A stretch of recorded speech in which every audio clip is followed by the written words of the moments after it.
ဘယ်လောက်လဲ900ပါဒါ blueberry ဟုတ်ကဲ့ဟမ်ဘာဂါရယ်ဂျီရိုနက်ရယ်နောက်ဟုတ်ကဲ့ဖီဇာတို့ပါတော့ဟုတ်ကဲ့နောက်လည်းချင်းလေးတွေဒီဆိုရင်နဲ့ဝတ်တွေပေါ်မရှာစေမယ်တွေ့လိုက်တယ်သူဖြည့်ချစ်တယ်ဟာသူငငကတည်းကဖြည့်ချစ်တော့ကျွန်မပြီးတယ်လေတီတော့ကိုချစ်စားတယ်ကိုချစ်စားတော့ကျွန်မလုပ်ပေးတာပိုင်မိပြီးပေးတာပါကိုရဲ့ရင်မာနဲ့သမီးလားဆွဲလောက်တယ်ကောင်းမလေးရဲ့ကဲသူကဆက်စနေပါကြတဲ့သူဖြည့်ချစ်တယ်လေကျွန်မနော်လက်အဲ့ဒါကြောင့်ပိုင်မိပြီးပေးတာသူစူးစားတော့အချိန်မှပြုတ်ပေးတာကျွန်မချစ်တာဘောကြတာဘောကိုအတွက်မဘလောက်ထိမဘလောက်ဟိုဖြစ်နေထင်တယ်သူကတအားယူတော့တယ်သူဆက်သူငငကလေးကဖြည့်ချစ်တာလေဖြည့်ချစ်တော့သူကျွန်မတအားသနာတယ်အဲ့ဒါကြောင့်ကျွန်မတို့နေဘူးစားဘူးတလားအရေးမကြီးอ่ะသူဖြည့်ချစ်တော့ဖြည့်တော့ကျွန်မဝတ်ပါတယ်ကျင်လာတော့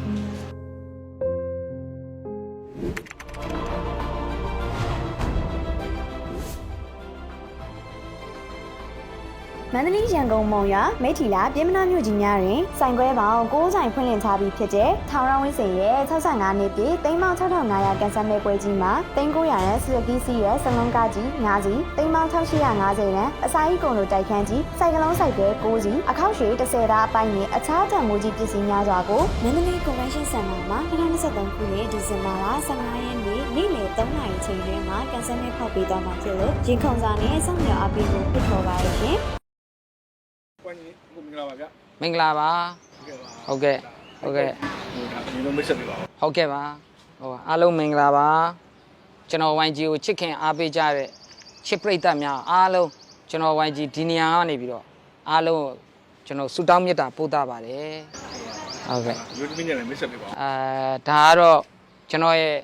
ချစ်စနီးများလေးပေါ့ကျွန်တော်ရဲ့ကျေးဇူးရှင်လို့လည်းပြောရမှာပေါ့နော်ကျွန်တော်အမှုပညာလမ်းကြောင်းပေါ်ကျွန်တော်အမျိုးသမီးနဲ့ကျွန်တော်ရဲ့သား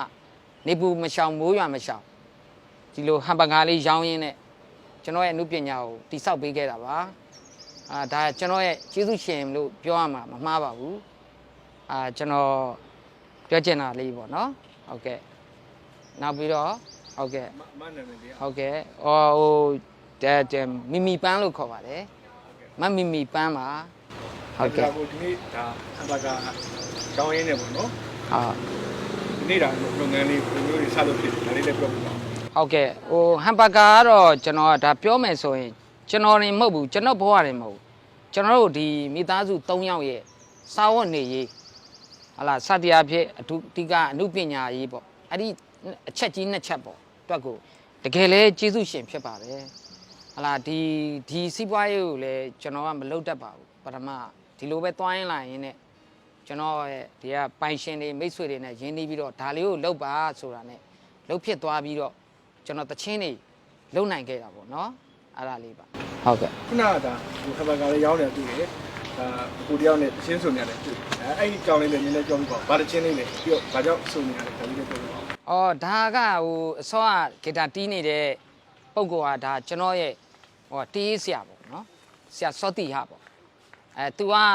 အားရင်ကျွန်တော်စီကိုမကြလာဖြစ်တယ်အဲ့လိုကျွန်တော်တို့ဈေးလေးရောင်းရင်းနဲ့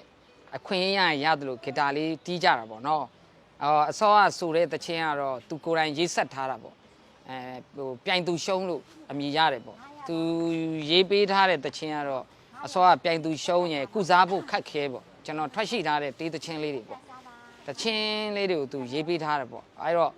အားလက်တဲ့အချိန်မှာပေါ့နော်ကျွန်တော်ကကျွန်တော်ဆိုထားတဲ့ထွက်ရှိထားတဲ့တခြင်းလေးတွေကိုအမောပြေပေါ့နော်စိတ်ပြုတ်လက်ပြကျွန်တော်ဖြောက်ပြေတာပေါ့ခုဆိုချင်သူတွေတကယ်ဝိုင်းလေစိတ်ချတီးရင်မတကယ်မောရဲကိုရှိမှာဒီဟမ်ဘာဂါလာအားပေးနေအချင်းနေနဲ့နားထောင်ရရတာပေါ့ ရပါတယ်ကျွန်တော်အခုလိုအားပေးတဲ့အတွက်ကျွန်တော်အများကြီးကျေးဇူးတင်ပါတယ်ကျွန်တော်ရင်ထဲကလိုက်လဲကျေးဇူးအများကြီးတင်ပါတယ်ဟုတ် 900ပါဟုတ်ကဲ့ပါ ဘုရားကတော့ကျွန်တော်အခုဆောက်ပြီး 900တက် ဝေးသွားတဲ့နောက်ဆိုရှင်း မမ900တက် ဆောက်ပြီးတော့ဒေသမိနော် ဟုတ် အဲ့ဒီချင်းလေး ရပြီရှိပါတယ် အတန်းလည်းဘူးဒါဒီကတလုံးရဲ့ဒီကတလုံးရောက်ပြီတဲ့ကိုငဲ့အဲ့အတန်းကလည်းနည်းနည်းဆင်နေဖြစ်နေရှင်းကြမယ်ဒီကဝေးသွားရဲ့ ဟုတ်ဘလူး ဝေးသွားတယ်နော်ဟုတ်ကဲ့ ဝေးသွားတဲ့နောက်ဆို ဟုတ်ကဲ့ အဲ့ချင်းလေးကိုကျွန်တော်စိတ်ထဲမှာမမတ်တင်ဖြစ်နေတယ် ဩ ကိုယ်ကြီးကိုကျွန်တော်ကြည့်ခဲ့ ဩဟုတ်ကဲ့ အဲ့ဒီချင်းလေးကြောင့် ဩအဲ့ဒါကဒီသချင်းလေးကအကြောင်းအရာလေးရှိတယ်ဗျကျွန်တော်ရဲ့ဟိုဒီသချင်းလေးကကျွန်တော်ပရမကတော့ဟိုဒီလောက်မဟုတ်ဘူးပေါ့နော်ဒီသချင်းလေးကိုစဆိုဖို့တည်တဲ့အချိန်မှာကျွန်တော်တေးဆရာဟိုပေါ့ဆရာစောနေတာပေါ့တေးဆရာစောနေတာနေပြီးတော့သူကရေးဆက်ထားတဲ့သချင်းပေါ့နော်အဲ့ဒါကသူကကျွန်တော်ဒီသချင်းလေးကိုမဆိုခင်မပေးခင်မှာသူကကျွန်တော်ကိုပြောဘူးတယ်ကိုအိုင်ကြီးတဲ့ကျွန်တော်ဒီသချင်းလေးကိုတင်ထားတာကြာပြီတဲ့ကိုငတ်ဟိုမရှိတော့တဲ့နောက်ပိုင်းကလေးอ่ะပေါ့နော်တဲ့အမှန်ကဒီသချင်းဟာတဲ့ဟိုကိုငတ်ရှိစဉ်ကာလဟိုကကိုထွေးရင်တင်ဆိုဖို့ဆိုပြီးတော့ကျွန်တော်အမှတ်တရရေးပေးထားတဲ့သချင်းကလေးတဲ့အဲ့ဒါ तू မဆိုပြစ်တော့လို့အဲ့ဒါနဲ့ကျွန်တော်ဒီသချင်းလေးကိုတင်ထားတာပေါ့ဒါပေမဲ့ဒီသချင်းရဲ့အတန်ကာလာနဲ့လိုက်ဖတ်မဲ့အမှုပညာရှင်ဆိုတာကျွန်တော်မတွေ့သေးဘူးပေါ့အဲ့တော့အခုချိန်မှာကိုအိုင်ဂျီနဲ့တွေ့တဲ့အချိန်မှာကိုအိုင်ဂျီကဒီကိုငတ်ကာလာလေးနဲ့သွားနေတဲ့ပုံစံရှိတယ်ပေါ့အဲ့ဒါကြောင့်မလို့လိုက်ဖတ်တယ်ပေါ့နော်ဒါကြောင့်မလို့ကိုအိုင်ဂျီကိုဒီသချင်းကိုကျွန်တော်ပေးဆိုရခြင်းဖြစ်ပါတယ်ပေါ့မေတ္တာဖြစ်ပေါ့နော်အဲ့ဒါနဲ့ကျွန်တော်ဝမ်းသာပါတယ်ကျွန်တော်ရင်ထဲမှာအတိုင်းမသိကျွန်တော်ဝမ်းသာတယ်ပြောလို့မဆုံးဘူးပေါ့ ချစ်ခဲ့တဲ့ချီရလူလေးရဲ့အခွဲဘူးပြောခဲ့တဲ့ဒီလေးများနဲ့ ပြောလို့တော့မတက်ဘူးအဲ့ပီတိဝမ်းသာမှုပါပေါ့နော်ဘာကြောင့်လဲဆိုတော့တစ်ချိန်ကကိုထွေးနေကိုငတ်ကိုကျွန်တော်တို့ကဟိုအရင်တည်းကလည်းညီကိုလိုမျိုးကျွန်တော်တို့စုံတွေ့ခဲ့ဘူးတယ်ပေါ့နော်စတူဒီယိုမှာအခုလိုမျိုးစကားတွေပြောကြတယ်အမှုပညာအလုပ်တွေလုပ်ရင်းနဲ့ပေါ့နော်စုံကြခဲ့တာပေါ့နော်အဲ့တော့သူ့ရဲ့ဂီတကိုလည်းသူ့ရဲ့အမှုပညာကိုလည်းကျွန်တော်မျက်နှိုးတယ်ချစ်တယ်သူ့ရဲ့စိတ်ဓာတ်ကိုလည်းကျွန်တော်လေးစားတယ်ဒါကြောင့်မလို့ကျွန်တော်ရဲ့တခြင်းတွေများဖြစ်ပြကျွန်တော်ကဒီစာသားတွေဆိုရင်ဒီအဲ့ဒီဘက်ကိုလေးတွေကျွန်တော်ကပိုအားတန်တယ်ပေါ့နော်ဒါကြောင့်မလို့ကျွန်တော်ကလည်းဒီတခြင်းလေးကိုရလိုက်တဲ့အတွက်ကျွန်တော်အယံဝမ်းသာတယ်ဒါကျွန်တော်ရဲ့ဒါဒီတခြင်းလေးကဆိုဒုတိယတခြင်းလေးဖြစ်တယ်ပေါ့နော်ဟုတ်ကဲ့ပါ ဒီတချင်းကဒါကိုငဲ့ကိုမြို့ပြောတယ် ဟုတ် ဝေးသွားတဲ့နောက်ကကိုငဲ့ဆိုမှုဒီခါတချင်းလေးတွေရှိတာအဲ့ကြောင့်လေးလည်းနည်းနည်းပြောပြပါ အော်အဲ့ဒါကပရမကိုစောနေတာတေးဆရာကိုစောနေတာပြောပြတယ်ကိုငတ်ဆိုဖို့ရေးထားတယ်ပေါ့နော် तू မဆိုပြစ်တော့ဘူးဆုံးသွားတယ်ပေါ့နော်ဒါကိုလည်း तू စိတ်မကောင်းဖြစ်တယ်ပေါ့နော်အဲ့ဒါနဲ့ကျွန်တော်ဒီတချင်းလေးကိုကျွန်တော်အကောင်းဆုံးဖြစ်အောင်ကျွန်တော်စူးစမ်းပြီးတော့ပိုလေးလေးနက်နက်ထားပြီးတော့ကျွန်တော်ပြောမယ်ဆိုစတီဒီယိုခန်းထဲမှာကိုငတ်ကိုကျွန်တော်အာယုံပြုတ်ပြီးအတန်သွင်းခဲ့တဲ့တချင်းလေးပါနောက်တစ်ခုကဟိုကျွန်တော်မစင်ဆွဲတဲ့အချိန်မှာကျွန်တော်တို့ IC1 ကကိုခင်မောင်တန့်ပေါ့ကိုခင်မောင်တန့်ရဲ့အိမ်မှာကျွန်တော်သွားဆွဲရတဲ့အခါမှာကိုဝင်းဆိုတာရှိတာပေါ့စပန်းအင်ဂျင်နီယာပေါ့သူကဒီတချင်းလေးကိုမစင်ဆွဲပြီးတဲ့အခါကျတော့ကိုခင်မောင်တန့်ဟိုဘက်ခန်းထဲကနေနားထောင်ကျွန်တော်မသိဘူးသူပြီးမှလာပြောပြတာရင်ဖွင့်တာပေါ့အဲ့နဲ့သူဝင်လာတော့ကျွန်တော်တို့ကတချင်းကိုခောက်တုတ်ခောက်ပြန်ဖွင့်နားထောင်နေတာပေါ့နော်ဆိုတော့ဒီတချင်းကိုကြားဘူးတယ်ဆိုပြီးသူကဝင်လာတယ်ပေါ့နော်ဝင်လာတဲ့အချိန်မှာဒါအမှတ်တရလေးပေါ့နော်ပြောချင်တာကိုခင်မောင်တန့်ကဘာပြောလဲဆိုတော့ကိုအိုင်ဂျီဆိုတာအကိုလားတဲ့ပြောဟုတ်ကဲ့လို့ဟုတ်ကဲ့ပါလို့ကြားတယ်ကျွန်တော်တဲ့ဒီတချင်းလေးကိုကြားဘူးနေတယ်တဲ့ကျွန်တော်တော်တော်ရင်းနှီးနေတာတဲ့ကျွန်တော်ခောက်တုတ်ခောက်ပြန်နားထောင်တယ်ခုမှတတိရတယ်တဲ့ဒါတချင်းကကိုငတ်မဆုံးခင်ကကိုငတ်ဆိုဖို့လှုပ်ထားတဲ့တချင်းလေးဖြစ်တယ်အဲ့တချင်းလေးကိုကျွန်တော်တို့တောင်တီးပူးထားတယ်သူမဆိုဖြစ်ပဲနဲ့ဒီတချင်းကရန်နာလဲရတာတဲ့ဆိုတော့အဲ့ဒီမှာကျွန်တော်ပို့ပြီးတော့အံ့ဩရတာပေါ့နော်ဟလာဟိုတကယ်အောင်မြင်ကြော်ကြားတဲ့အမှုပညာရှင်အတီးသမားတွေကစအဲ့လိုပြောတယ်ဆိုတော့ဒီတချင်းကလည်းတော်တော်နှက်ကြီးတယ်ပေါ့နော်အဲ့လိုမျိုးပေါ့နော်အဲ့ဒါနဲ့ကောင်းတယ်ဗျာတဲ့ဟိုကျွန်တော်နားထောင်ရတာအားရတယ်တဲ့အားလုံးအဆင်ပြေတယ်တဲ့ကိုအိုင်ဂျီရဲ့အတန်နဲ့ဒီတချင်းမျိုးနဲ့ကလည်းကြိုက်တယ်ပေါ့နော်နောက်တစ်ခုကလည်းကိုအိုင်ဂျီလိုအတန်မျိုးကလည်းဒီဘက်ခေတ်မှာရှားသွားပြီပေါ့နော်သူကျွန်တော်အဲ့လိုပြောခဲ့တယ်ပေါ့ကျွန်တော်အများကြီးလဲဝမ်းသာမိတယ်ပေါ့နော်ကိုအိုင်ဂျီရဲ့အတန်ဒီဘက်ခေတ်မှာရှားသွားပြီပေါ့နော်အဲ့လိုတောင်ပြောခဲ့ပါတယ်ဟုတ်ကဲ့ ကယ်အမတ်တရားလေး ဟုတ်ကဲ့မှတ်တရလေး ပြီးတော့ဟိုဒါ85လောက်ပဲ86လောက်ပဲနော်85 86လောက်ပဲဒီကလောကတော့စောက်နေတယ်အဲ့လိုဒီအချိန်ကြာကြီးမှာပေါ့အချိန်ကြာကြီးဘာဖြစ်လဲကြာသွားပြီပေါ့ဘာလို့ဟောပေါ့နော်ဒီတိတိနဲ့တော့မသိရတယ်ဘာလို့လဲဆိုတော့အခုရှင်းဆိုရင်လည်းကောင်းတယ်ရှင်းနေရတယ်လုံးဝကောင်းတယ်ပဲဟုတ်ကဲ့ဘာလို့ပြည့်ချက်ကြီးကတိရနည်းနည်းလဲနေရတယ်ဟုတ်ဘယ်လိုအော်အဲ့ဒါတော့ကျွန်တော်တငယ်ချင်းဂျော်နီချာတိတ်ပေါ့ကိုဂျော်နီချာတိတ်ကကျွန်တော်စကားတခုံးပြောဘူးတယ်ဗျ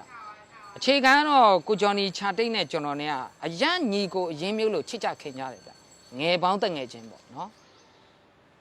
်သူအတန်သွင်းတဲ့အခါတွေမှာတချင်းတွေအခွေတော်တော်များများမှာကျွန်တော်ပါတယ်စတီဒီယိုတွေမှာအတန်သွင်းတိုင်းနောက်ရန်ကုန်မြို့ထဲမှာ35လမ်း36လမ်းဘားလမ်းတွေအစဟာလာဟိုကျွန်တော်တီးတန့်သွင်းနေစသည်အဖြစ်သွားတာစကျွန်တော်ပါတာပေါ့နော်ပါတဲ့အခါမှာသူနဲ့ကျွန်တော်နဲ့အဲ့လိုမျိုးပေါ့ရင်းနှီးသိကျွမ်းလာတယ်ပေါ့နော်ဒီအမှုပညာလောကတွေကိုကျွန်တော်ကဝါသနာကြီးတော့ तू ကကျွန်တော်တဲ့ service ရှိတယ်ရှေ့ကြတော့ဒီလုပ်တွေကိုလည်းလက်ရှိအကောင့်ထဲပေါ်နေပြီဆိုတော့ကျွန်တော်ကလိုက်လေ့လာတာပေါ့လိုက်လေ့လာရင်းနဲ့ကျွန်တော်လည်းပြောချင်တာတော့အခွေထုတ်ချင်တာပေါ့နော်ကျွန်တော်မိဘတွေကဟိုမပြည့်မစုံနဲ့မိဘတွေဖြစ်တော့ကျွန်တော်တို့အနေနဲ့ကလည်းမိဘတွေကမလုပ်ပေးနိုင်ဘူးပေါ့နော်အဲ့တော့ကျွန်တော်အနေနဲ့ကလည်းဒီပညာလေးကိုလိုက်လေ့လာရင်းနဲ့စီးပူးရင်းနဲ့ကျွန်တော်စူးစမ်းတာပေါ့စူးစမ်းတော့တငယ်ချင်းတွေကလည်းရှေ့ကအဆိုတော်တွေဖြစ်ပါဖြစ်ဆိုတော့ကျွန်တော်လည်းမနေနိုင်တော့တဲ့အဆုံးမှာကျွန်တော်ကကိုယ့်အကိုငွေသွားရှာမယ်ဆိုပြီးတော့ဒီကော့တောင်းမြို့တို့ဘိန်းမြို့တို့ပေါ့နော်ကျွန်တော်အမျိုးသမီးမြို့တို့ပေါ့ကျွန်တော်ငွေသွားရှာတာပေါ့ရှာတဲ့အချိန်မှာကျွန်တော်ကဟိုအဆက်အသွယ်အနည်း20လောက်ကျော်လောက်ကျွန်တော်ပြတ်သွားတယ်ဗျပြတ်သွားတယ်နောက်တစ်ခုကလည်းကျွန်တော်ပြတ်သွားတော့အဲ့ဒီမှာကျွန်တော်ကကော့တောင်းမြို့မှာဆိုရင်ကျွန်တော်ကရေလုံငန်းတွေလုပ်ခဲ့တယ်ပေါ့ကျွန်တော်တို့ဝဒန်းလှီတို့ငါးဖန်တင်မောတို့ပေါ့နော်ကျွန်တော်ပင်လေလုပ်ငန်းတွေပေါ့ကျွန်တော်ငွေရကောင်းတယ်ဆိုတော့ကျွန်တော်ကလည်းကျွန်တော်စီရီခွေလေးဖြစ်မြောက်အောင်ဆိုပြီးတော့ကျွန်တော်တက်ဆွန့်ဆန့်ပြားနဲ့ကျွန်တော်သွားရှာတာပေါ့နော်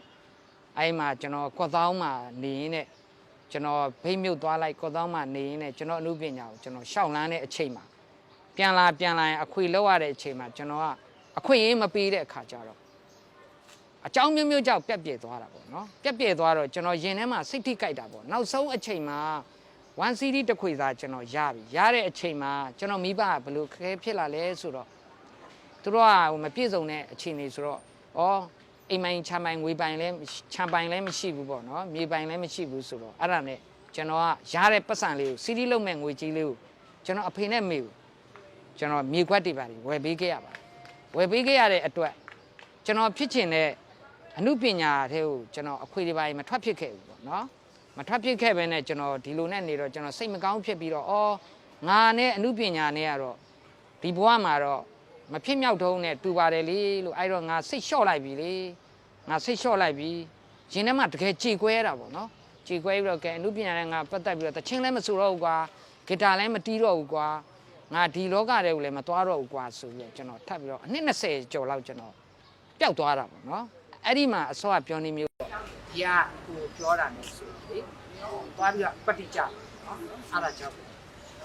တော့မိသားစုကအခုဒါဘယ်လိုမျိုးကိုယ်ဝါဒနဲ့ထောက်ပံ့ပြီးနေအဲ့ဒီကိုပြောပါဟုတ်ကဲ့အဲ့လိုနေနဲ့ကျွန်တော်ကအမျိုးသမီးကအကိုတဲ့ကားတွေပါနေမှာမောင်းနေတော့တဲ့အန်ဒီများတယ်တဲ့အကိုလည်းအမှုပညာလောကကိုမဆွတ်လွတ်နိုင်ဘူးပေါ့နော်အဲ့တော့မိတို့ဘာပဲပြောအဆင်ပြေမဲ့အလုပ်လေး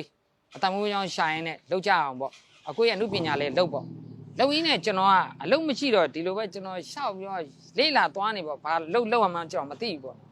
့မသိတဲ့အချိန်မှာဒီဟမ်ဘဂါရောင်းနေဟမ်ဘဂါပိုင်ရှင်ပေါ့အဲ့ဒီအန်တီနဲ့တွေ့တော့ငါသားတဲ့မင်းဒီလိုမျိုးလေးလုပ်လိုက်ပါလားတဲ့မင်းအဆင်ပြေလိမ့်မယ်တဲ့ပြောတော့မင်းအဆင်ပြေမှာပါတဲ့စူးစမ်းပါတဲ့အန်တီတို့လည်းဒီလိုပဲရက်တီလာပေါ့ဒီဟမ်ဘဂါဖီဇာရောင်းတဲ့လုပ်ငန်းလေးနဲ့ပေါ့နော်ဆိုတော့ကျွန်တော်အားရပါတယ်အဲ့ဒါနဲ့သူတို့ကအားပေးတော့ကူညီပေးမယ်ဆိုတော့ကျွန်တော်ကဒီလုပ်ငန်းလေးကိုလှုပ်ဖြစ်သွားတာပေါ့နော်လှုပ်ဖြစ်သွားရင်းနဲ့အဲ့လိုပေါ့တဖြည်းဖြည်းနဲ့အမျိုးသမီးနဲ့သားကျွန်တော်ဘာပြောလဲဆိုတော့အကိုတချင်းတွေလုံနိုင်အောင်နဲ့မိတို့အတွက်ကိုဘာမှမကြည့်နဲ့အိမ်အတွက်လည်းဘာမှမကြည့်နဲ့ပံပိုးကူညီပေးမယ်ပေါ့အဲ့တော့နေဘူးမရှောင်မိုးရွာမရှောင်ကျွန်တော်တို့ဒီလုပ်ငန်းလေးကိုပေါ့လောက်ကင်ပြီးတော့ကျွန်တော်တချင်းတွေဖြစ်မြောက်အောင်လုပ်လာတာပေါ့နော်အဲ့ဒါလေးအမရောဒါအကိုဘာဖြစ်လို့တော့ဒီဝါဒနာကိုထောက်ပံ့နေရပြောပြပါကျမဘိတ်သူဆိုတော့ဘိတ်သားတော့ဝဲတယ်သူဖြည့်ချင်တယ်ဟာ သူငငကတဲ့ဖြည့်ချစ်တော့ကျမပြီးတယ်လေပြီးတော့ကိုချစ်စားတယ်ကိုချစ်စားတော့ကျမလုပ်ပေးတာပိုင်မိပြီးပေးတာပါ ဟိုကဘယ်တော့ကျိုးတူတာလဲဘယ်လိုဖြစ်လဲ သူကဆက်စနေတော့ကတဲ့သူဖြည့်ချစ်တာလေကျမနော်လဲအဲ့ဒါကြောင့်ပိုင်မိပြီးပေးတာ အခုတော့အမကလည်းပြန်မခံပြီးတော့ကိုယ်ကပါမဖြစ်ပြရတဲ့အတွက်ဒီနေ့များတယောက်ရဲ့ပြပြတော့အဲ့လိုဆိုတော့ ကျမတော့ဟောပါတယ်ပေါ့ဟောပါတယ်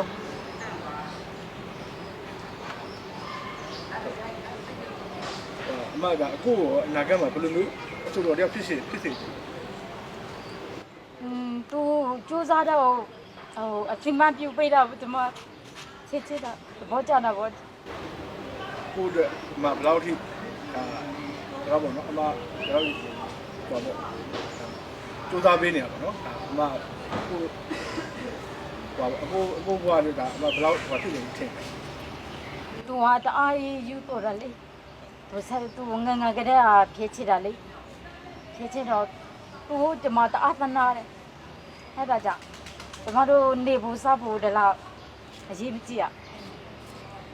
သူဖြည့်ချစ်တော့ဖြည့်တော့ကျမဝတ်ပါတယ်စင်နာတယ် ကိုဆိုတော့ဖြစ်သွားရင်ဒီရောအမဘယ်လောက်ပြင်မယ်လဲအဲ့လိုမျိုးပေါ့ ဘောကြတယ် အမဒါဘာလို့ကိုဘယ်လောက်ချစ်တာ ဒါရိုးစစ်ပေါ့ဒါရိုးစစ်သူကလည်းကျမပုံမတာကောက်တယ်လေဟုတ် ဒီမှာသူချင်းနေတယ်ဟိုပါပေါ့နော်ကိုဝကြီးရဲ့ fan လို့လည်းကျွန်တော်သိရတယ် သူဆိုတော့ကျမတအားသဘောကျတာကျမသူ့ရဲ့ပရိသတ်ပဲတအားသဘောကျတယ် ဟုတ်ဒါအမတို့ဒါသူ့ရဲ့ချင်းတွေနားထောင်လို့နော်ဒါကိုဝကြီးရဲ့ပြိသက်တွေကိုကိုဝကြီးချင်းလေးနားထောင်လို့ရတဲ့ပြောပြပါ ပရိသတ်တွေကိုကျမမြေတရိုက်ခတ်ချစ်တာဗောလေသူစူးစမ်းတော့အတိမပြူပေးဖို့ပြောချစ်တာပါ ဟုတ်ကဲ့ပါအခုကအမပြောရတယ်ဒီနေ့မှကျွန်တော်လည်းတကယ်ကိုရွေးထွေးရပါတယ် ဟုတ်ကဲ့ အမကိုဘာလို့အဲ့လောက်ဖြစ်နေလဲဒါကိုပြန်မေးရပါတော့အမတော့မေး အဲ့ဒါကတော့ပြောမယ်ဆိုတော့ရေစက်လို့ပြောရမှာပေါ့နော်ကျွန်တော်ကဒီအကြောင်းလေးကိုမိမပြောရင်ကျွန်တော်ကမျက်ရည်မခိုင်းလို့ဗျမျက်ရည်ချတယ်ဗျနှလုံးသားနှုတ်တာပေါ့နော်အဲ့လိုမျိုးပေါ့ကျွန်တော်တို့ဖြတ်တန်းခဲ့ရတဲ့ဘဝကိုကျွန်တော်တို့ပဲသိတာလေကျွန်တော်တို့ရဲ့ချစ်ပရိသတ်တွေကျွန်တော်တို့အားပေးတဲ့ပရိသတ်တွေမသိကြဘူးပေါ့နော် YG ဟာချမ်းသာကြွယ်ဝလို့တချင်းတွေတို့လုံးနေတယ်လုံးနိုင်တယ်လို့ထင်ချင်ထင်မှာပေါ့ဒါပေမဲ့ကျွန်တော်ကသူတို့တွေရဲ့မသိအောင်နောက်ကျောင်းမှာပေါ့အဲ့လိုဒုက္ခတယ်လေးပါအဲ့လိုနဲ့ဖြစ်မြောက်ပြီးတော့မိသားစုကအဲ့လိုမျိုးပေါ့ကျွန်တော်မျိုးသမီးကကျွန်တော်အရင်ချစ်တယ်ဗျသူ့ရဲ့အချစ်တွေကျွန်တော်ပေါ်မှာတတ်သိပြတဲ့သဘောပေါ့နော်အမှန်ကတော့ဒါပါပဲ